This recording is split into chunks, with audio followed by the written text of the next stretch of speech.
Before I sing this song, I just want to share a little bit about it. It's a song that's written in the form of a story. And it's a song talking about the pain that one feels when they go to heaven looking for someone that they thought was there and found out that they wasn't there. Now, I know all of us have people that we desire to see there. And so as I sing this song, just think about them and also think about yourself as well and where you stand with Jesus. Listen. I dreamt I went to heaven last night. There were many mansions up there. What a world. Bien-aimés, voici venu votre moment de dévotion.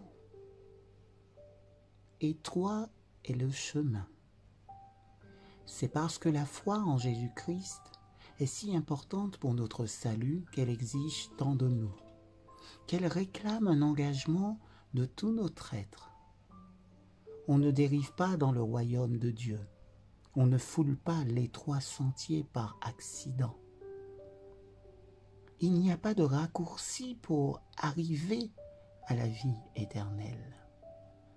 Oui, il n'y a pas de raccourci pour arriver à la vie éternelle. Paul emploie des expressions comme « combat le bon combat de la foi » et « saisit la vie éternelle ». 1 Timothée chapitre 6, verset 12. La plupart de nos échecs sont dus à notre tiédeur.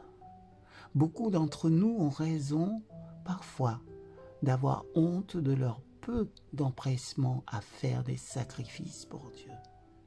Nous confessons d'une bonne part du culte que nous rendons à Dieu est entaché de formalisme, de sécheresse et de désinvolture.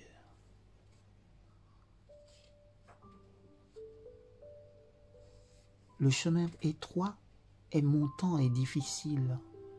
Il y en a peu qui le suivent. Nous descendons facilement la route large. C'est plus commode. Il faut dire que la religion dérange. Alors, nous tempérons à notre façon la grandeur de la cause de Dieu.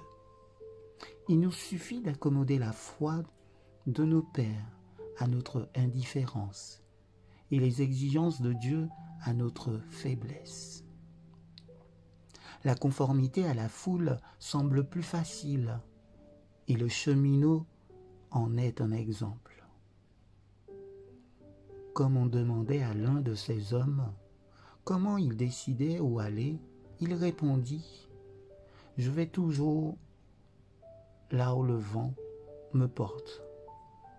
Je vais le vent dans le dos. » Le christianisme véritable présuppose une réponse sans équivoque à l'appel du Christ et le choix de son style de vie.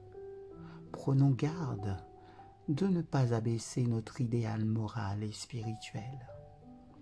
Réapprenons à contempler la gloire du caractère de Dieu, la beauté de sa loi morale qui surpasse de beaucoup les méthodes et les codes des hommes. Ce qu'il faut, c'est avoir le courage de regarder le chemin étroit et de s'y lancer dans un temps où précisément le monde s'en écarte. Cherchons la lumière et la puissance qui viennent de Dieu. C'est la seule solution aux problèmes spirituels et moraux de notre temps. Ayons faim et soif de sa justice. Demandons-lui de nous donner le regard pur qui atteint jusqu'à sa gloire, ainsi qu'un cœur et un esprit plus courageux et plus ardents. Cela coûte d'acquérir une vie de prière et de consécration. Cela coûte du temps et de l'effort de se nourrir de la parole de Dieu. C'est par ce moyen que l'Esprit de Dieu nous communique sa puissance. Nous ne traînons plus les pieds dans la cause de Dieu. Le feu de l'Esprit brûle dans l'âme. Il nous anime et nous rend capables d'accomplir de grandes choses pour Dieu. Amen.